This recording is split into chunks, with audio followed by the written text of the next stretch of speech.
हाय लोगोफोर, दिनैथ' नोंथांमोना मिथिखाबाय दिनै 21 थारिख। दिनैनो जेनेबा योगा डेबो आरो फादार्स डेबो।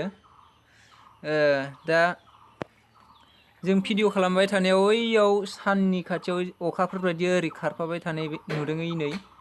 ओमफ्राय दा बे अखाफोर बायदि खारफानायखौ न'आव थिं गब्लंफोर दङब्ला बेखौ दानो दिनैनो नैबे आं दा भिडिअ खालामबाय थानाय समाव 1:10 जाबाय, 1:10 PM जाबाय आरोना बेलासिनि।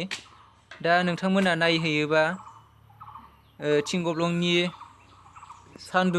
गब्लंजों सान्दुं हायाव गोलैफैनायखौ नायबा नोंथांमोनाबो बे अखाफोर बायदिखौ नुगोन।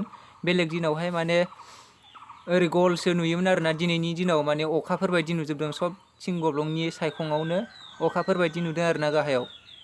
बेखौ नोंथांमोना नै दानो नायोब्ला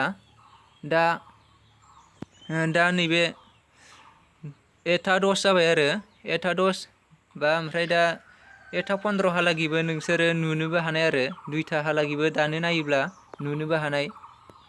दा भिडिअखौ नायलांलाय, नैबेबायदि माने नै दा नुथारसिनदै नै न' सिङाव इयो हायाव गोलैनाय, हायावबो माने नैबेबायदि जाजोबदों आरोना, अखाफोर बायदि जादों। नङाबा बेलेग दिनाव गलसो जायोमोन आरो इयो, दिनै माने सान मन'नाय दिनाव बेबायदि जादों आरोना। नोंथांमोना दाबो दानो नायथारलाय भिडिअखौ नायदोंबा।